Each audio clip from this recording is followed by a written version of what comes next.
le nom de notre Seigneur Jésus-Christ. Amen. Je voudrais profiter de cette opportunité pour saluer tous nos frères, toutes nos sœurs qui nous suivent par les biais des moyens de communication. Nous avons entrepris depuis quelque temps un séminaire sur les temps et les saisons spirituelles. Et au cours de ce séminaire, nous avons eu à aborder les 12 portes de bénédiction.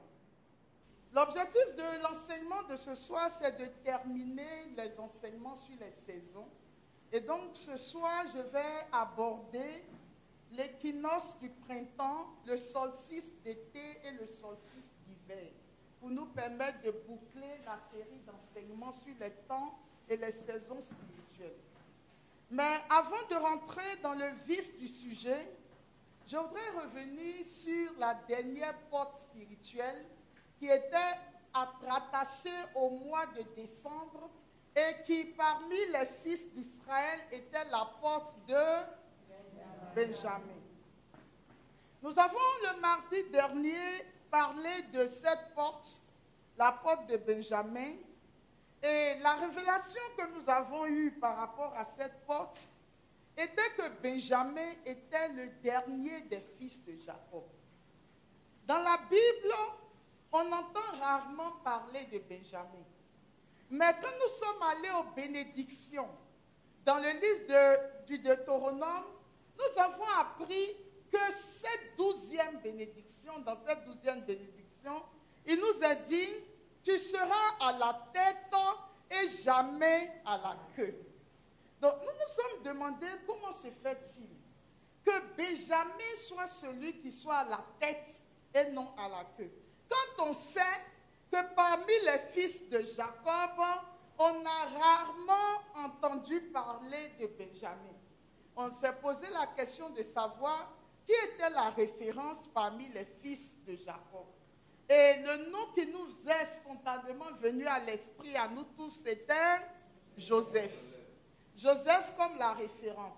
Ensuite, nous avons dit, même si on considère que ce n'est pas Joseph, ou si nous pensons que c'est Joseph, ceux qui nous viendraient immédiatement à l'esprit après Joseph, ça pourrait être Judas, parce que Jésus est issu de la tribu de Judas. Mais on pourrait également penser à Lévi, parce que les Lévites sont ceux qui sont dans le temple et qui servent le Seigneur. Or, Benjamin n'apparaît à aucun moment parmi ces trois noms. Donc, qu'est-ce qui fait que la prophétie libérée sur Benjamin fait de Benjamin celui qui sera à la tête et non à la queue? Ça a été l'objet de notre méditation le mardi dernier. Et nous nous sommes rendus compte que la ville de Jérusalem est une ville de la tribu de Benjamin. Jérusalem appartenait à Benjamin. Et nous avons aussi vu que les 12 tribus d'Israël, à un moment donné, se sont divisées en deux grands groupes. 10 tribus sont allées d'un côté et 2 tribus sont restées de l'autre. Les 10 tribus qui sont allées du côté du nord, on les a appelées les tribus d'Israël. C'était 10 tribus, et ces 10 tribus, en l'an 726, je crois, avant Jésus-Christ, ces 10 tribus ont été annexées par le royaume assyrien. Ils avaient pour capitale Ninive. Ça a été annexé par le royaume assyrien. Ça a été détruit et on n'a plus jamais entendu parler du royaume du Nord, qu'on appelle le royaume d'Israël. Ça veut dire, en cette année, 10 tribus d'Israël ont disparu. Il ne restait plus que 2 tribus. Les 2 tribus qui étaient au sud et qui étaient composées du royaume de Juda et du royaume de Benjamin. Voici les 2 tribus qui sont restées. Et ce sont ces 2 tribus qui sont restées jusqu'à aujourd'hui. Parce que c'est là que Jérusalem est devenue la capitale du royaume de Juda. Or, nous venons de dire que Jérusalem était une ville de la tribu de Benjamin. Ça veut dire des 12 tribus de Jacob, la seule tribu qui a laissé un héritage là maintenant, et dont l'héritage transcende nos vies humaines, pour se retrouver dans les réalités célestes, pour se trouver au ciel, c'est la tribu de Benjamin. Voilà pourquoi Dieu peut dire de Benjamin, tu seras à la tête et non à la queue. Or, naturellement, Benjamin était à la queue, parce qu'il était le tout dernier. Mais Dieu dit, je t'établirai à la tête dans les derniers temps. Tu ne seras jamais à la queue. Nous avons essayé de voir quelle est la spiritualité liée à cette 12e porte de bénédiction. Et en réalité, si on devait caricaturer cette réalité en un seul mot, c'est l'abaissement et l'humilité. L'abaissement et l'humilité. Alors, après l'enseignement du mardi dernier, je suis quand même encore allée regarder la vie de Benjamin parce que Benjamin m'a béni. Depuis que je lis la Bible et que j'étudie la Bible, je n'avais jamais fait attention à la grâce liée à la vie de Benjamin. Donc après l'enseignement du mardi dernier, je suis quand même encore allée fouiller. Qu'est-ce que je peux savoir de plus sur Benjamin? Et je vais me rendre compte que dès l'enfance, dès sa naissance, Benjamin va subir une injustice que je vais vous expliquer. Benjamin est le dernier né, on a dit de Jacob. Il est le deuxième fils de Rachel. Le frère aîné de Benjamin est Joseph. Et en accouchant Benjamin, Rachel, leur maman, est décédée. Mais Rachel, avant de mourir, je vous invite à le lire en Genèse 35, je vois à la maison, Genèse 35, 16 à 20. C'est là qu'on nous raconte la naissance de Benjamin. Rachel, avant de mourir, en parlant de son fils Benjamin qui était en train de naître, a dit, on l'appellera Ben-Oni. On appellera cet enfant Ben-Oni. Et la Bible même nous dit, ça signifie fils de mon malheur ou le fils de mon humiliation. Le fils de mon malheur ou le fils de mon humiliation. Ça veut dire quoi? Ça veut dire que l'enfant a été maudit par sa propre mère.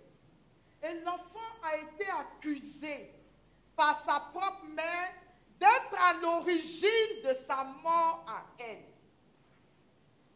Pourquoi est-ce que j'estime que Benjamin a subi une injustice? Parce que dans le livre de la Genèse, toujours, Genèse 31, on nous raconte l'histoire de Jacob qui travaillait chez son beau-père Laban.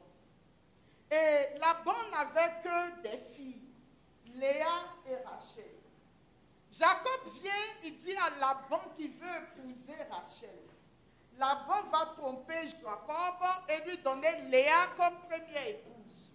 Quand Jacob va se plaindre, Laban dit, il n'est pas permis dans ma culture que la seconde fille soit mariée pendant que son aîné n'est pas encore marié. Donc, tu as pris Léa comme épouse, si tu veux, tu peux aussi prendre Rachel. Donc, Jacob se retrouve avec deux femmes, les deux filles de Laban. Il travaille dur chez Laban jusqu'à finir par acquérir sa propre richesse.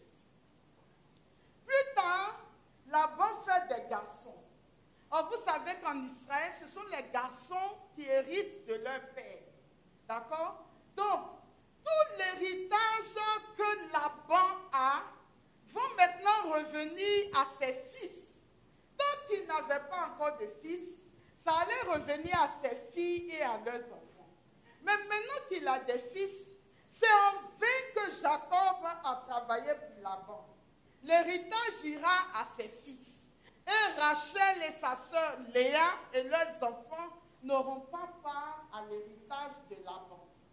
Mais il y a une loi qui dit, la personne qui possède les idoles, les dieux de la maison de son père, au moment où son père meurt, celui entre les mains de qui on trouve les idoles, c'est celui-là qui hérite des biens du père décédé.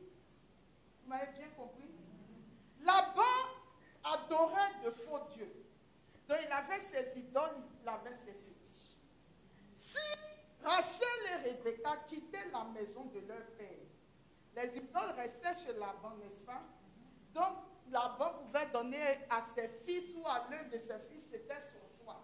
Mais celui en tout cas qui allait avoir les idoles, au moment où Laban meurt, c'est lui l'héritier du père.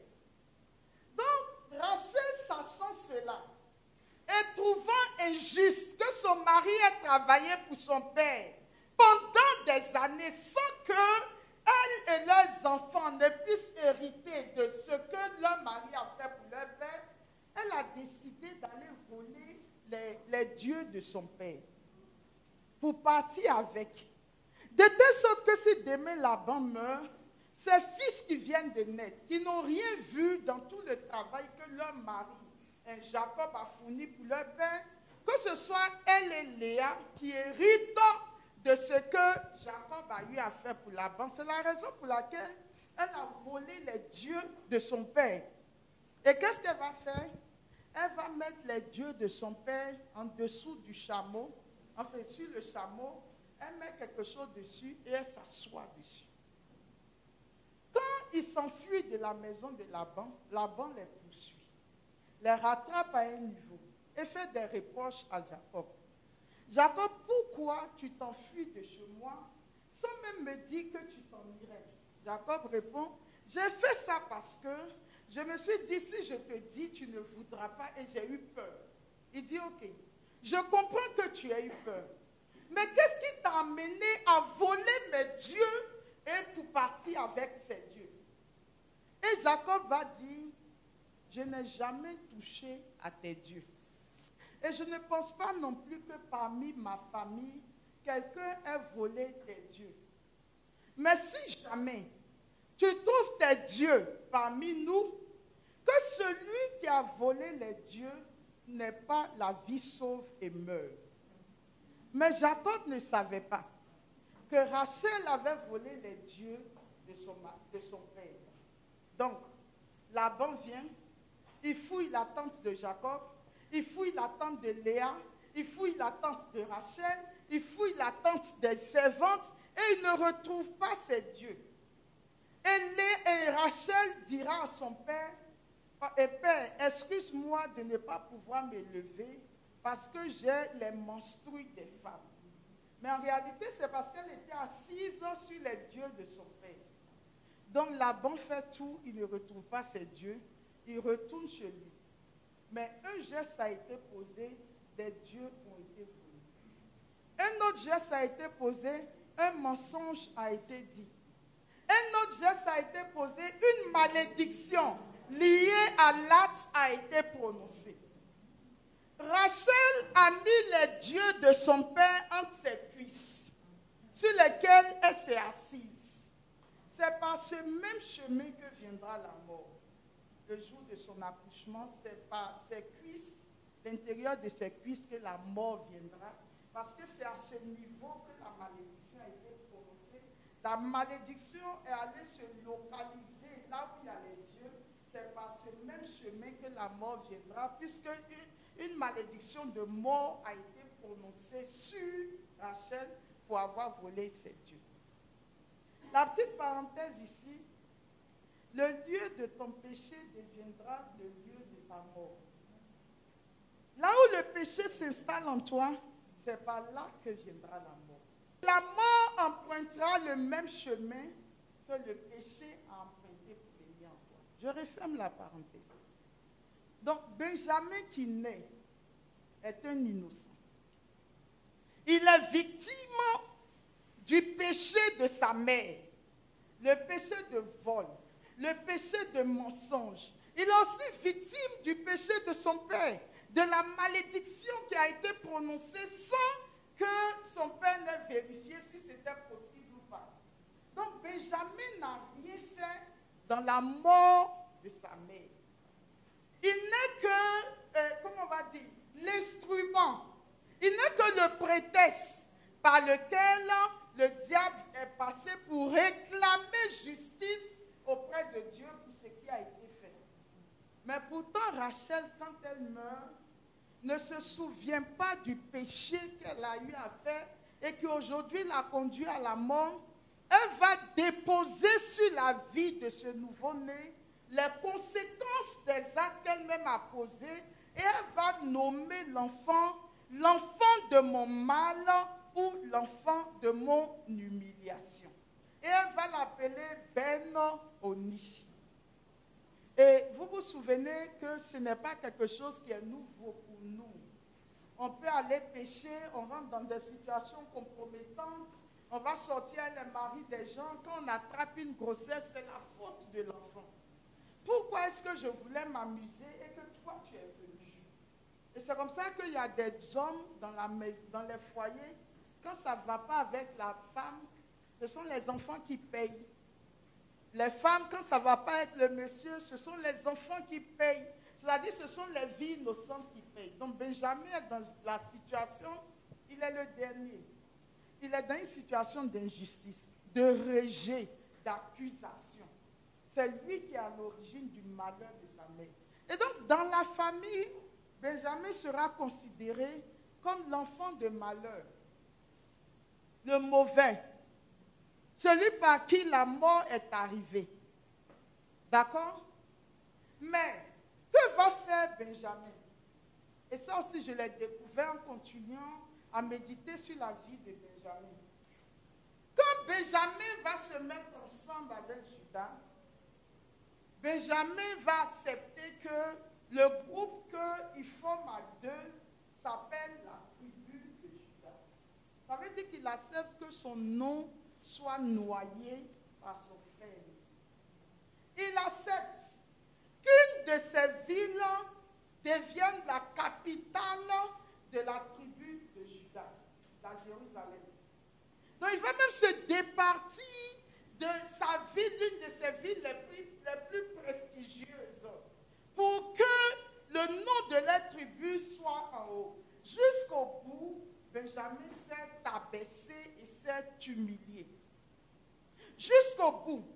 Et quand vous allez parcourir le livre de Josué, pour voir la conquête des 12 tribus d'Israël, vous allez voir qu'ils arrivent quelque part, ils combattent les ennemis, et puis quand ils arrivent à vaincre les ennemis, on installe telle tribu. On continue. Mais ce qui s'est passé, c'est que chaque fois qu'ils combattaient un ennemi, qui remportait les victoires, on installait une tribu, et cette tribu déjà installée ne voulait pas aller se battre, continuer à se battre avec les autres, pour que les territoires aussi des autres soient libérés et qu'eux aussi s'installent. Quand les gens s'installent, ils s'en foutent de leurs frères, ils sont installés, les autres doivent aller se débrouiller. Mais la tribu qui va rester là et qui va combattre jusqu'au bout, pour que les autres s'installent, c'est la tribu de Benjamin. Or, on nous dit dans la parole de Dieu, dans le livre de Josué, vous allez lire à partir de Josué 18, que Benjamin a été l'une des premières tribus à avoir reçu son territoire. Donc c'était une bonne raison pour que Benjamin ne se batte plus. Mais Benjamin va être la tribu qui va se battre jusqu'au bout pour que les autres aient leur territoire. L'enseignement fondamental de ce 12e mois, je l'ai dit, c'est l'humilité et c'est l'esprit d'abaissement. Qui fait que quand on s'humilie et qu'on s'abaisse, nous dit Jésus, celui qui s'abaisse sera élevé. Le premier parmi vous doit être le dernier de ses frères. Et c'est la raison pour laquelle Benjamin va être à la tête et non à la queue. Alors, je voudrais vous dire quelques mots sur ce que c'est que l'humilité. Parce que c'est la vertu qui se dégage de la figure de Benjamin. C'est quoi l'humilité? L'humilité vient du mot humus. Humilité vient du mot humus. Et humus, c'est quoi? L'humus, c'est quoi? C'est la terre. L'humus, c'est la terre. Alors, si nous voulons savoir ce que c'est que l'humilité, nous devons méditer sur la terre telle qu'elle est. Et nous allons dégager quelques points de la terre. La première chose, c'est que la terre, Nous sommes tous façonnés à partir de la terre. On est d'accord, nous dit le livre de Genèse chapitre 2. Le Seigneur Dieu créa l'homme de la poussière du sol. Nous sommes donc tous façonnés de la terre. Combien parmi nous, quand tu te lèves le matin, disent merci à la terre? Est-ce qu'on peut lever les doigts? Nous qui remercions la terre parce qu'on a été tiré d'elle. Non, dans ce sens-là. La terre, je te dis merci parce que tu as permis que Dieu me crée à partir de toi. Qui prie comme ça? Personne. Je suis en train de parler de l'humilité. Et je veux que quelqu'un comprenne ce que c'est que l'humilité. Nous avons tous été tirés de la terre. C'est à partir de la terre que Dieu nous a façonnés. Mais combien disent merci à la terre parce qu'elle s'est laissée façonner par Dieu pour en faire des êtres humains? Personne. Voici le chemin de l'humilité. Arriver à faire l'autre, à le façonner, à l'aider à grandir. Et même s'il ne se retourne pas pour te dire merci, même s'il ne reconnaît pas, même s'il n'est pas capable de te considérer pour ce que tu as fait pour lui, continue à l'aimer et continue à faire ta mission. Premier chemin qui conduit à l'humilité. La deuxième chose, quand nous voulons cracher, c'est où on crache? Sur la terre. La terre est notre mère. On verse les déchets où? Sur la terre. N'est-ce pas? Ça veut dire que celui qui nous fait du bien, qui nous a façonnés, c'est lui que nous méprisons, c'est lui que nous dégradons. Mais est-ce que ça ne vous fait pas penser à quelqu'un qui lui aussi a donné sa vie pour nous et sur lequel nous crachons? Jésus de Nazareth. Et voilà pourquoi Jésus peut dire, je suis doux et humble de cœur. Parce que Jésus nous fait, mais nous crachons sur lui. La terre nous a faites par les mains de Dieu, mais nous crachons sur la terre. L'humilité, c'est accepter que celui que tu as fait se retourne contre toi et crache sur toi, et que tu sois capable encore de le bénir et non de le maudire. Je parle à quelqu'un. Combien de blessures intérieures n'avons-nous pas? C'est moi qui t'ai fait. Tu n'étais rien. Je t'ai donné de mon temps, de mon amour, de mon argent. Je t'ai façonné. J'ai pris du temps pour toi. Aujourd'hui, tu es devenu quelque chose, tu me méprises. Que Dieu soit témoin entre toi et moi. Je voudrais dire à quelqu'un ici ce soir que si tu es dans cette dynamique, tu n'es pas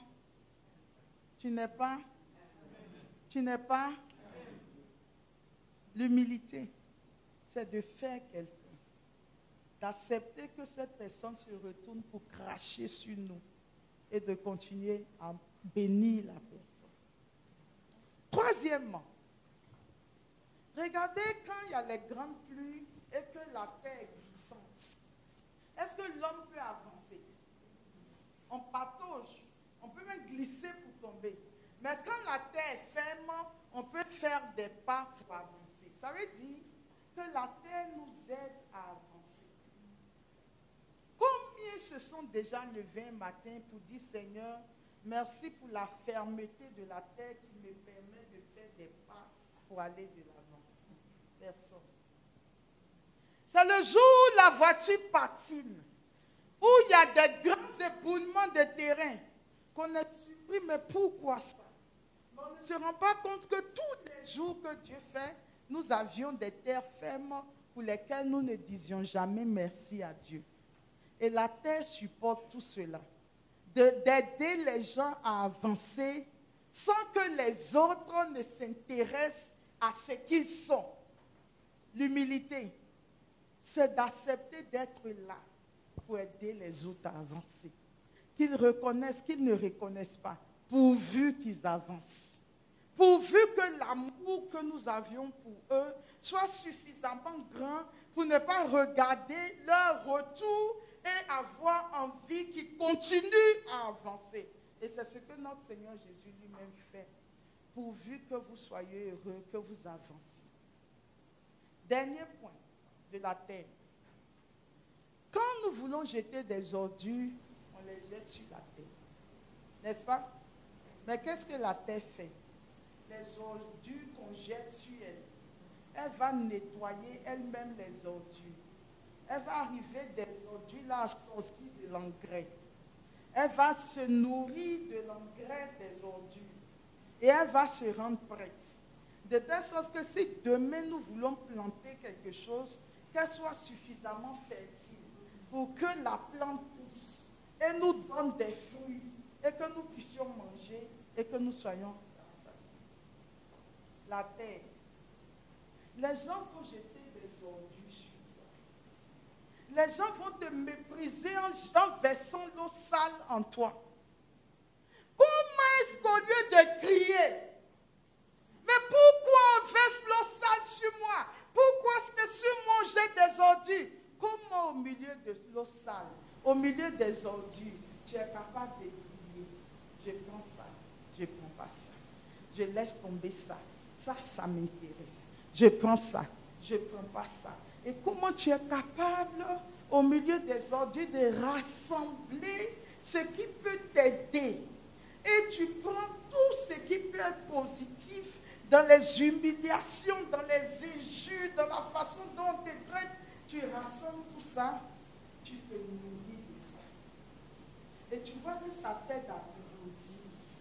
C'est comme si tu passes d'un niveau où tu étais avant à un autre niveau.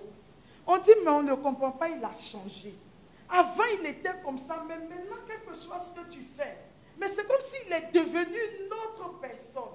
Tu passes d'un niveau, c'est-à-dire les ordures t'ont aidé à trouver de l'engrais, et l'engrais t'a aidé à grandir, et ces mêmes personnes qui t'ont jeté des ordures, quand elles reviendront vers toi, et qu'elles voudront se confier à toi, qu'elles vont te voir agir, elles vont dire, il y a quelque chose qui a changé. Il y a comme une sorte de sagesse. Je ne le reconnais plus. Et ces personnes viendront se confier à toi. Les mêmes qui t'ont vilipendé viendront à tes pieds. Parce qu'il y a une forme de sagesse qui serait née en toi, viendront se confier à toi. Et quand tu vas leur donner des conseils, quand tu vas les orienter, ils vont dire vraiment quelque chose de grand. Dieu t'utilise. Mais ce qu'ils ne savent pas, ce sont les ordures qu'ils ont jetées sur toi, qui t'a permis d'acquérir de l'engrais, qui t'a bonifié et qui fait qu'aujourd'hui tu es passé à ce niveau. L'humilité, c'est cela. Revenir à la condition de la terre. Aider l'autre à avancer même s'il ne reconnaît pas. Aider l'autre à aller de l'avant même s'il crache sur toi, même s'il t'insulte. Et quand on jette n'importe quoi sur toi, fais attention, trie l'engrais au milieu des déchets qu'on t'a lancés. Et tu verras que ça te fera passer à un autre niveau. Et c'est comme ça que tu deviens humble. C'est comme ça que tu t'abaisses. Et c'est comme ça que tu permets au Christ de te relever. Vous voyez Benjamin, avec tout ce qu'il a subi, tout ce qu'il a subi comme injustice, comme rejet, comme humiliation, mais c'est lui seul qui à la fin va aider tous ses frères à s'installer. Ça veut dire que dans ces rejets, dans ces injustices, dans ces humiliations, Benjamin a su trouver le nécessaire, l'engrais nécessaire pour façonner son être au point où quand il va être avec Judas, il n'est plus dans les conflits, dans les querelles. C'est moi, pourquoi c'est ton nom que notre tribu doit porter? Parce que moi aussi, on m'a qu'à dire le royaume de Judas et de Benjamin. Et pourquoi moi, on ne va pas dire mon nom? Et puis, de toute façon, je vais te céder l'une de mes plus célèbres villes. On n'entendra plus jamais parler de moi. Mais quand Benjamin s'abaisse, il accepte de disparaître. Pour que les autres soient, Dieu dit, c'est à cause de cet acte que toi, tu ne disparaîtras jamais. Et que toi, tu resteras la tête jusque dans le royaume des cieux.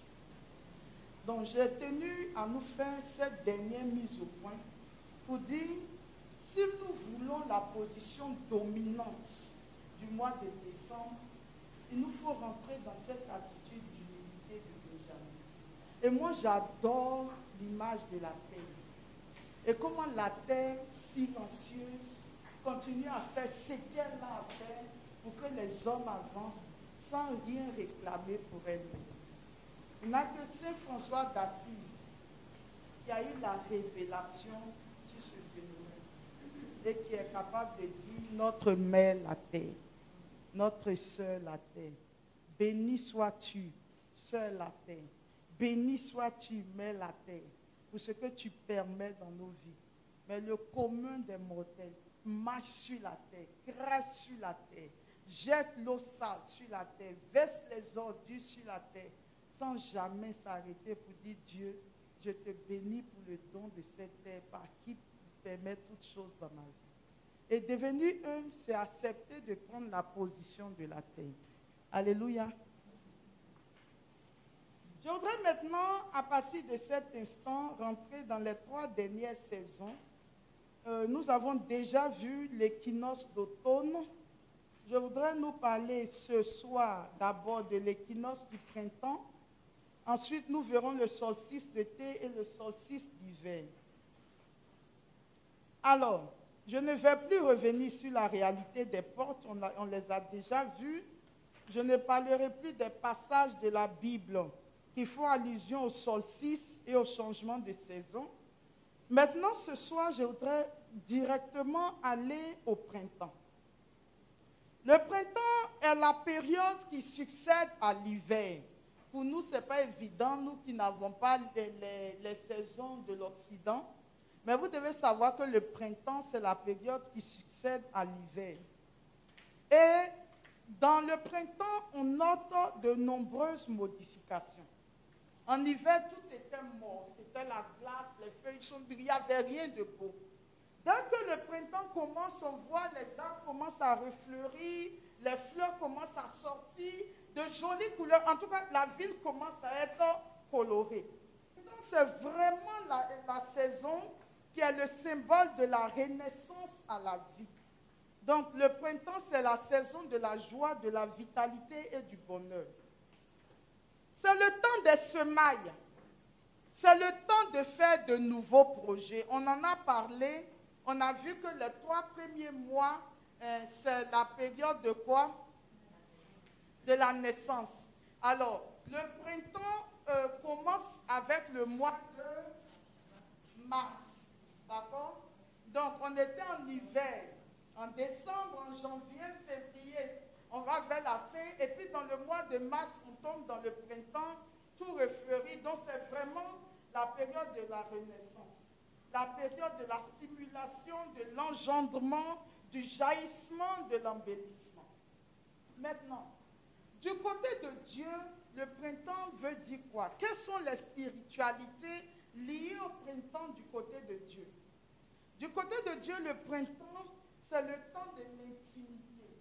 Je vais vous expliquer. Printemps, temps de l'intimité. Cantique des Cantiques, chapitre 2, versets 11 à 13. Car voici l'hiver est passé, la pluie a cessé et s'en est allée.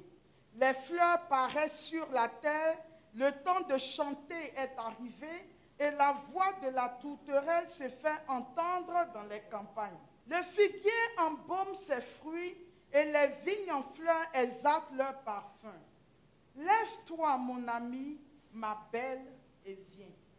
Donc, dans le Cantique des Cantiques, on apprend que dans la période du printemps, tout ce que le passage vient de décrire, je vous ai dit, c'est au printemps que ça se passe. Et à ce moment-là, Dieu dit, lève-toi, mon ami, ma belle, et viens. Donc, Dieu appelle à l'intimité. Toujours le Cantique des Cantiques, versets 11 à 13, il est dit, viens, mon bien-aimé, sortons dans les champs, demeurons dans les villages. Dès le matin, nous irons aux vignes, nous verrons si la vigne pousse, si la fleur s'ouvre, si les grenadiers fleurissent. Là, je te donnerai mon amour. Les mangroves répandent leur parfum. Donc, dans la zone du printemps, Dieu nous invite. Vous savez, quand vous sentez que le printemps est là, c'est comme si Dieu nous invite à une vie d'intimité. Il nous aspire à lui. Et c'est normal. Pourquoi? Parce que c'est le mois où le Christ va se donner sur le bois de la croix pour nous. Je l'ai expliqué la dernière fois, dans le mois de mars. D'accord? Donc le printemps est un moment où Dieu nous appelle à une vie d'intimité. Le printemps, c'est aussi un moment de pureté. De pureté. Le printemps est symbole de pureté parce que tout devient neuf. 2 Corinthiens 5, 17. Quelqu'un pourrait-il me donner le passage? 2 Corinthiens 5, 17. Si quelqu'un est en Christ, il est une nouvelle créature. Les choses anciennes sont passées, toutes choses sont devenues nouvelles. C'est un passage que n'importe quel chrétien devrait connaître par cœur, parce que c'est une réalité de notre vie. 2 Corinthiens 5, 17. Si quelqu'un est en Christ, il est une nouvelle créature, les choses anciennes sont passées, toutes choses sont devenues nouvelles. Donc dans la zone du printemps, c'est le temps de la pureté. Donc c'est un moment où il faut beaucoup confesser ses péchés pour redevenir pur. Le printemps, c'est aussi le moment de la promesse.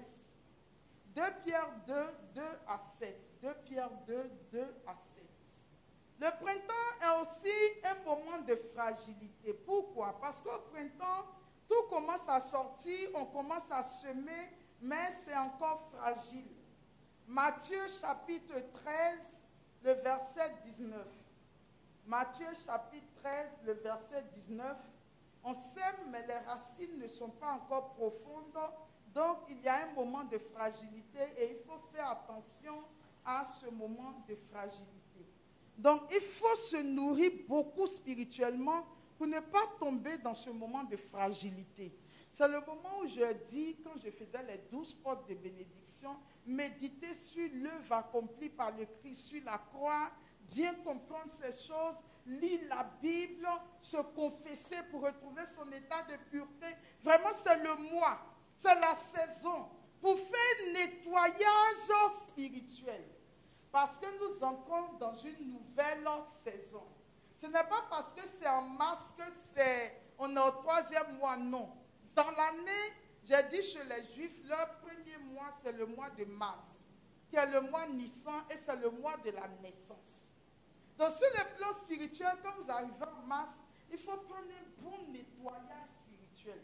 C'est pour ça que l'Église nous fait vivre le temps du carême, pour nous purifier progressivement jusqu'à Pâques.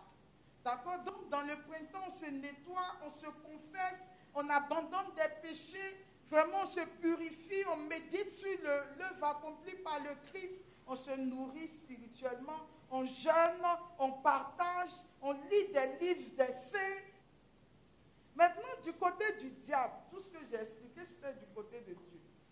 Du côté du diable, on observera l'équinoxe du printemps. Il débute toujours entre le 21 ou le 22 mars. 20, 21 ou 22 mars et il prend fin le 20, 21 ou 22 juin de l'année en cours. C'est toujours entre le 20 et le 22 mars pour finir, parce que les saisons durent toujours 3 mois, pour finir entre le 20 et le 22 juin de l'année en cours. C'est le début de l'année et de la vie, on l'a déjà vu. Mais c'est la période au cours de laquelle les mystiques, les sorciers et les agents de Satan renouvellent leurs forces et placent l'année sous la puissance du mal. En mars, c'est là qu'ils décident, cette année-là, on va la placer sous quelle puissance? Parce que dites-vous que chaque année, le monde des ténèbres prévoit la calamité qu'ils vont envoyer sur la terre.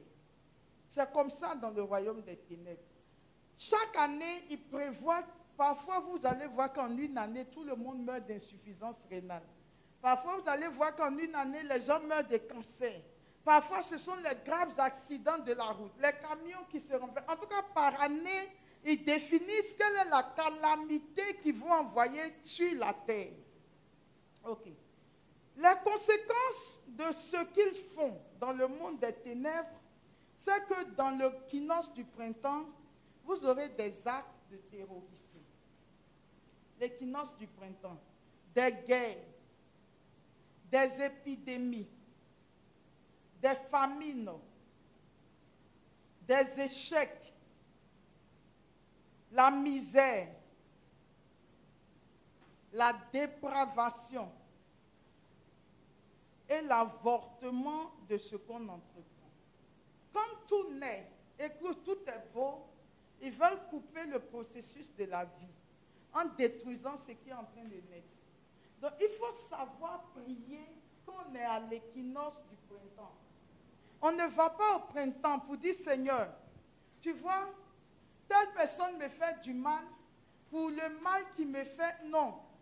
Il faut savoir prier, il faut être efficace parce qu'il faut passer la porte. Si tu es en train de rabâcher des choses qui ne sont pas liées à cette saison, alors qu'il y a des enjeux de la saison et qu'il va être minuit, tu peux passer à côté de ce que tu dois faire. Donc comprendre qu'à l'équinoxe du printemps, il y a une vie qui est en train de prendre naissance en toi et que le diable veut arrêter. Donc toutes tes prières vont être orientées vers la protection de cette vie. En demandant à Dieu de la protéger, de la fortifier, de la faire grandir. Il faut arrêter. Celui-là m'avait dit ça, Seigneur, tu vois, dans cette prière des saisons, ce n'est pas le moment. C'est la vie qu'il s'agit de protéger. Amen. L'été. L'été est généralement perçu comme la saison où les températures sont les plus élevées.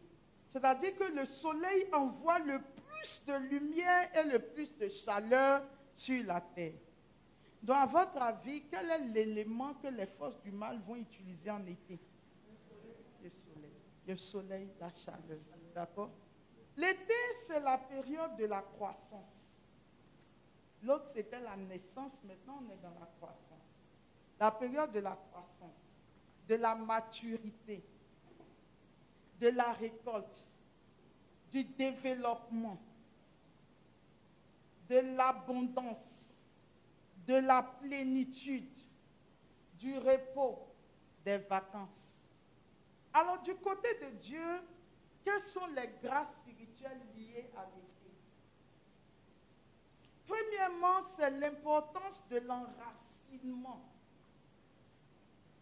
Au printemps, ça poussait, mais c'était fragile. En été, ça doit s'enraciner plus profondément. Le psaume 32, verset 4. Marc chapitre 4, verset 17. Mais ils n'ont pas de racines en eux-mêmes, ils manquent de persistance.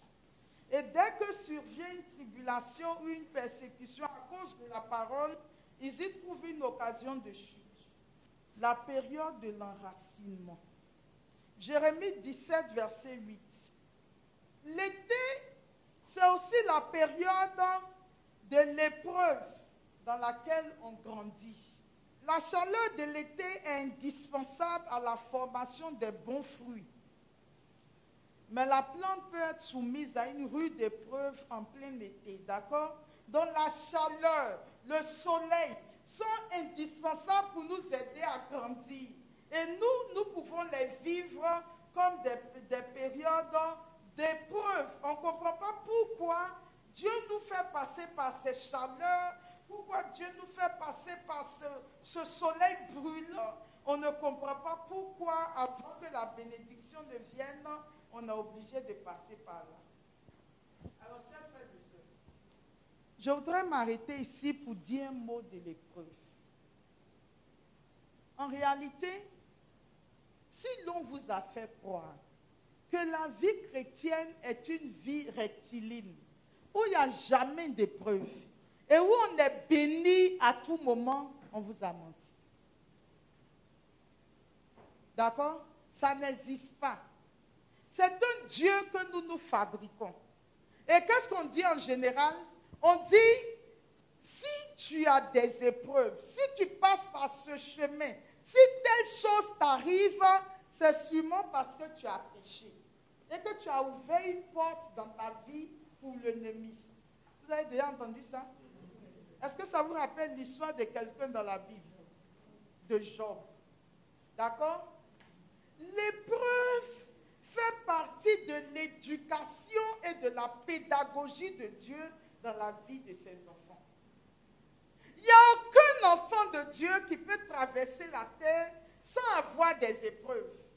Si vous n'avez pas d'épreuves, vous n'êtes pas enfant de Dieu et ça veut dire que vous croyez être chrétien, mais en réalité, vous marchez avec Satan.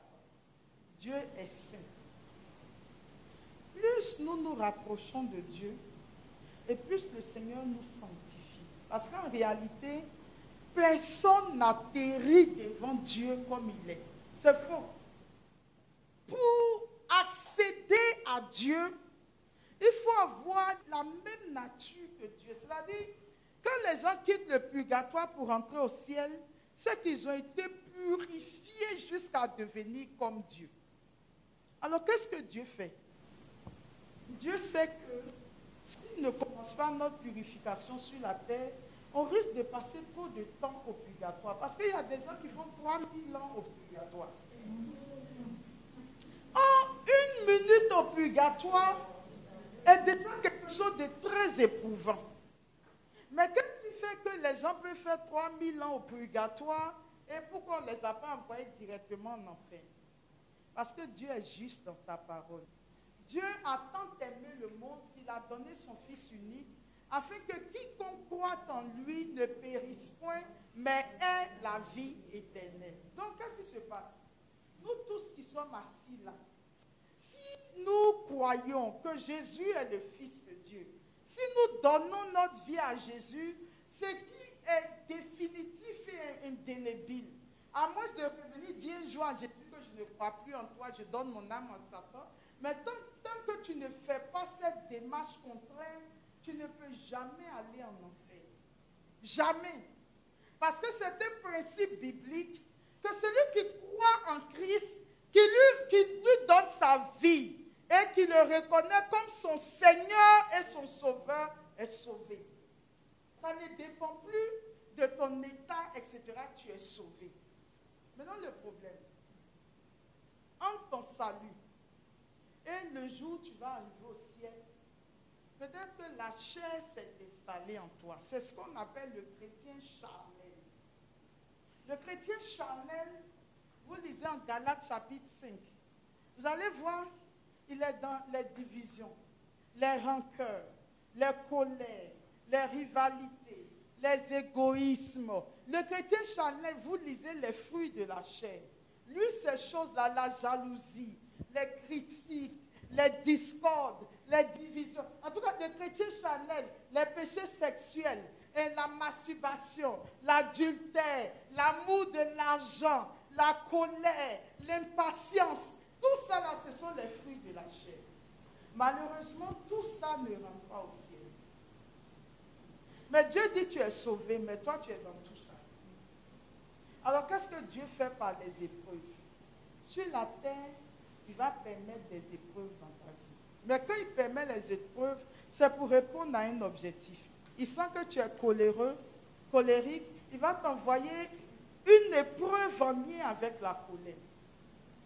Si tu le reconnais comme ton Dieu, et puis tu laisses Dieu être Dieu dans ta vie, et que tu prends le chemin de l'abaissement et de l'humilité, tu dis Seigneur, j'ai mal. Parce que, et puis ce que vous devez savoir, Dieu utilise toujours les personnes que nous aimons le plus pour nous éduquer et pour nous envoyer les épreuves. Parce que quand tu n'aimes pas quelqu'un, que la personne te fait quelque chose, ça ne te dit rien. Mais quand c'est quelqu'un que tu aimes, tu ne comprends pas pourquoi cette personne a pu te faire ça.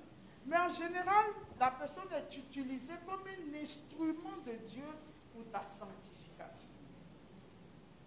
Donc Dieu va permettre que ton meilleur ami, que ton mari, que ta femme, que ton enfant, que celui à qui tu as entièrement confiance, Si tu es coléreux, il va faire en sorte que la personne suscite la colère en toi. Maintenant, quand la colère tapis à ta porte, c'est ce qu'il a dit à Caïn. Le péché est tapis à ta porte, mais domine-le. Quand la colère est tapis à ta porte, ton ange gardien est à ta droite. Marie-Laure, domine. Marie-Laure, domine. Domine. Domine. Le démon, parce que je vous ai dit que si chaque personne a un ange gardien, chaque personne aussi a un démon que le diable lui affecte pour le conduire au péché. Parce que Satan imite toujours ce que Dieu fait. Le démon qui est habilité à te suivre pour t'entraîner en fait dit, ne laisse pas tomber. Ce qu'ils t'ont fait est trop grave. Tu ne vois pas qu'ils t'ont humilié. Est-ce que tu pouvais penser un jour que telle personne pouvait te faire ça? Mais est-ce que tu sais même que la dernière fois, voilà ce qu'il a fait? Ton ange gardien dit, ce n'est pas grave, laisse tomber. Domine. Ils ont fait plus que ça à ton Seigneur. Et si tu passes par là, c'est le chemin de ta propre sanctification. Le démon dit, ne laisse pas tomber. Si tu as laissé cette fois, tu vas voir que chaque fois, ils vont se foutre de toi. Tu ne vois pas quand tu humilies chaque jour. Ton ange gardien dit, domine. Si tu arrives à écouter la voix de Dieu et que tu domines, tu as acquis une grâce dans le monde spirituel. Tu es devenu un peu plus spirituel qu'avant cette épreuve. Le chrétien charnel peut avoir des visions, peut avoir des paroles de connaissance, il peut même avoir des dons de guérison, il peut exercer dans un ministère de puissance. Mais il est chrétien charnel parce qu'il y a la vie du ministère et il y a la vie de sanctification. C'est deux vies différentes. Voilà pourquoi dans l'évangile de Saint Matthieu, Jésus dit, dans les derniers temps, certains viendront en disant, Seigneur, n'est-ce pas en ton nom que j'ai prophétisé? N'est-ce pas en ton nom que j'ai chassé des démons, que j'ai accompli des miracles? Et Jésus dit, je leur dirai, je ne vous ai jamais connu. Éloignez-vous de moi, vous qui commettez l'iniquité. Malheureusement, beaucoup de gens pensent que quand quelqu'un est sur scène et qu'il accomplit des miracles extraordinaires, c'est un homme saint. C'est là aussi une subtilité du diable. Dieu dit, en mon nom, vous prierez pour les malades et ils seront guéris. Si la personne croit en Dieu, peu importe son état de sanctification, s'il prie pour les malades au nom de Jésus, les malades seront guéris. Jésus dit, celui qui n'est pas contre nous est avec nous. Ça, c'est la vie du ministère. Ça n'a rien à voir avec la vie de sanctification. La vie de sanctification, il faut porter les fruits du Saint-Esprit. Et c'est là où Dieu va nous envoyer des épreuves pour nous émonder. Et la Bible dit, mon fils, si tu prétends servir le Seigneur, prépare ton âme à l'épreuve. Donc l'épreuve fait partie, dans la période de l'été, des étapes de sanctification de Dieu pour notre vie. Et qu'est-ce que Dieu fait? Jésus lui-même dit en Jean le chapitre 15, mon Père est le vigneron, je suis la vigne et vous êtes les sarments. Tout arbre qui porte du fruit, je les monte afin qu'il en porte davantage. Mais tout arbre qui ne porte pas de fruit, je coupe. D'accord? Donc le Seigneur, il coupe en nous tout ce qui n'est pas lui. Il coupe la colère, il coupe la médisance, il coupe la rivalité, il coupe la jalousie, il coupe la masturbation, il coupe. Dieu va couper parce que si nous devons le voir un jour face à face, il est obligé de nous épurer dans tous les domaines de la chair. Donc l'épreuve est fondamentale. Et c'est pourquoi quelqu'un peut donner des prophéties, être visionnaire, mais quand vous êtes un homme de Dieu affermi, ce que vous regardez, ce n'est pas la qualité de ses prestations charismatiques, mais c'est le témoignage de sa vie. Est-ce qu'il porte les fruits de Dieu? Est-ce que c'est quelqu'un de doux, quelqu'un de posé, quelqu'un d'effacé, quelqu'un de calme, quelqu'un dont on n'entend jamais le nom dans lui, là, a dit que non, c'est-à-dire que oui, que. C'est-à-dire, c'est quelqu'un qui porte les fruits du Saint-Esprit.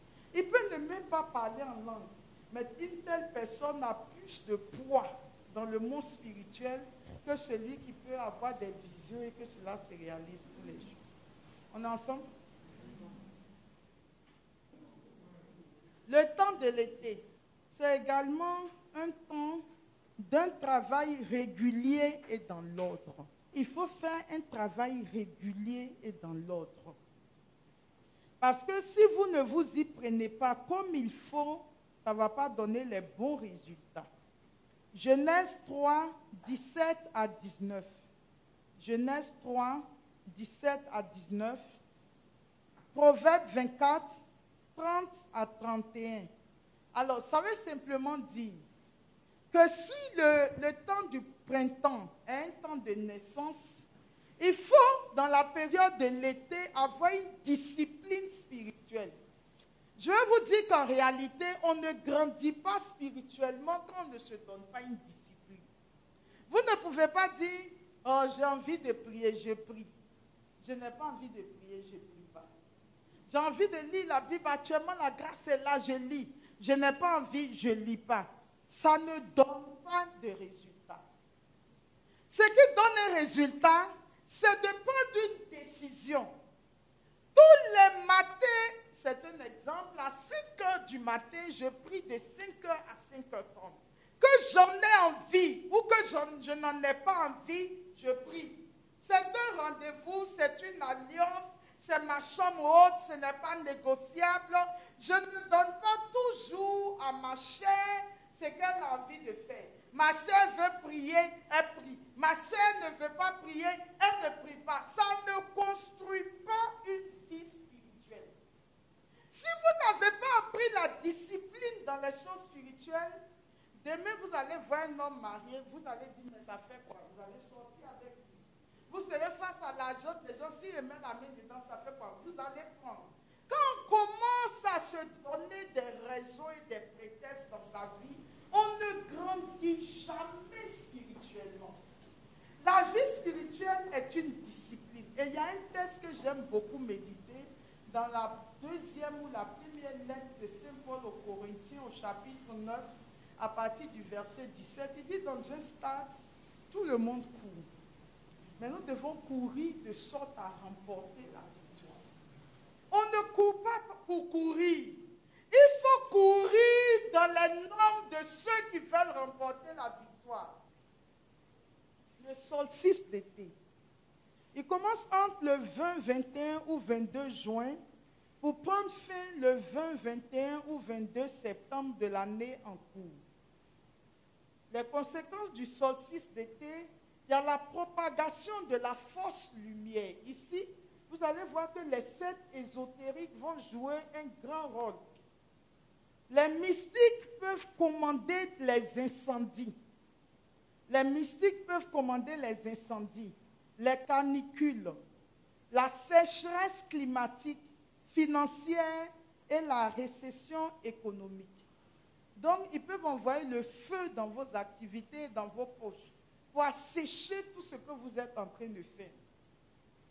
Les maladies de dépérissement, tu es là, tu ne sais pas pourquoi, mais tu maigris. Les interruptions de grossesse.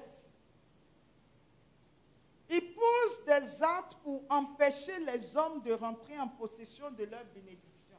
Donc, en été, ils utilisent la puissance du soleil, du feu, c'est-à-dire tout ce qui peut détruire, ravager, assécher. C'est ce qu'ils vont envoyer. Donc, quand vous êtes en été, que vous priez, il faut demander au soleil d'annuler toutes les instructions qu'il a reçues des forces du mal et d'envoyer ses rayons de guérison sur votre vie. Le Seigneur dit dans le livre du prophète Zacharie, le soleil brillera dans vos vies et enverra ses rayons de guérison. Pas pour vous détruire, mais pour vous guérir. Demandez au soleil d'envoyer la chaleur sur ce qui est froid en vous. Si vous sentez que vous n'arrivez pas à prier, vous êtes dans le froid, vous demandez au soleil de venir réchauffer ce qui est froid en vous. C'est vraiment le temps où on demande au soleil de nous faire du bien, mais pas de nous brûler ni de nous assécher. C'est ce qu'il faut faire pendant l'été. Je finis avec l'hiver. je passe l'automne, parce qu'on a eu un enseignement sur l'automne, et je tombe en hiver. Ça peut aller? Alors, en hiver, qu'est-ce qui se passe? En hiver, on voit la glace partout, d'accord? Il n'y a plus de vie, tout est presque mort. Il faut savoir du côté de Dieu que chaque chose a une fin et un début. C'est-à-dire, les saisons se sont succédées et en hiver, on tombe à la fin de l'année. C'est-à-dire, nous sommes à la fin. Isaïe chapitre 30, le verset 15. Donc, le temps de l'hiver est un temps de ressourcement et de préparation pour Dieu. C'est un temps de repos. C'est le moment de la chute des fleurs et où tout perd de son éclat. Quand vous êtes dans la période de l'hiver, dites-vous que Dieu vous repose, Dieu vous ressource pour vous faire repartir, pour vous faire refaire des bons. D'accord? Donc c'est un temps de repos. L'hiver est aussi une pause pour le rafraîchissement. L'hiver, c'est aussi le temps de labourage, où Dieu refait notre histoire, il refait notre vie. Les gens pensent peut-être que nous sommes morts, mais en réalité, Dieu est en train de préparer pour nous quelque chose de fondamental. Alors, quand nous sommes dans l'hiver, je parle à quelqu'un, où nous avons l'impression que, pour moi, il n'y a plus rien à faire. Tout est foutu. Il n'y a plus rien. C'est-à-dire, quand je regarde ma vie, je fais le bilan, je sens que il n'y a rien. En réalité, nous sommes proches de la renaissance. Pourquoi? Regardez que Dieu crée toujours à partir de rien. Donc, pour faire quelque chose dans la vie de ses enfants, Dieu commence toujours par réduire à rien. C'est quand vous êtes au niveau du rien que Dieu peut commencer à agir. Tant que vous avez encore quelques points sur lesquels vous comptez. Non, ça là, mon oncle va me sortir de là. Non, j'ai une tante là, je suis sûre que si je l'approche, elle pourra m'aider. La Bible dit en Jérémie chapitre 17, maudit soit l'homme qui met sa confiance dans un homme et qui espère voir le bonheur. Il ne verra jamais le bonheur dans sa vie. Heureux est l'homme qui espère dans le Seigneur et qui attend de Dieu son secours. Celui-là, c'est lui qui verra le bonheur. Donc parfois, nous avons une difficulté. Mais Dieu voit que nous ne comptons pas sur lui. Nous comptons sur les gens que nous connaissons, sur les situations. Et ça a été l'histoire de la femme qui a saigné pendant 12 ans. Elle comptait sur les médecins. Elle comptait sur l'argent qu'elle avait, sur ses connaissances. Elle a tout essayé. Le Seigneur l'a laissé épuiser toutes ses cartes. Quand elle n'a plus de solution, elle est au sommet de l'hiver. Maintenant, là, la seule personne qui peut la sortir de là, c'est Dieu. Et quand vous arrivez à ce stade de votre vie, c'est là maintenant que le printemps va commencer dans votre vie. C'est le bout de l'hiver.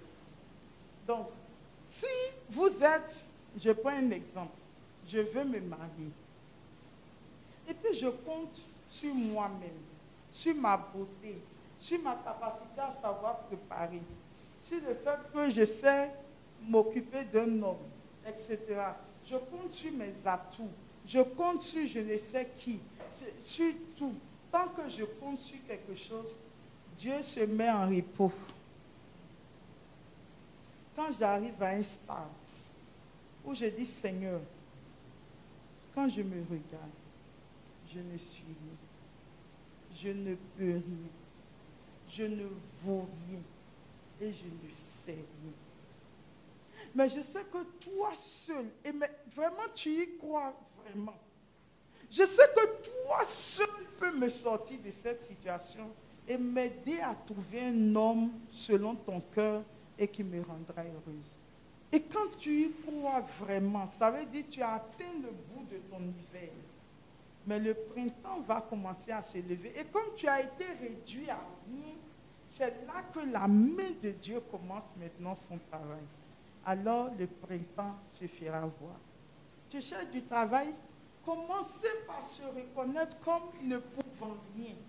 Arnaud et moi, j'ai fait HEC, j'ai un master ensemble, j'étais ici, j'étais le premier. Tu seras premier dans la rue. Seigneur, mon intelligence, je l'ai reçue de toi. Je ne connais rien, mais tu peux me sauver. Alors la main de Dieu agit. Dans l'hiver, comme le temps du repos, le temps où Dieu nous restaure. D'accord?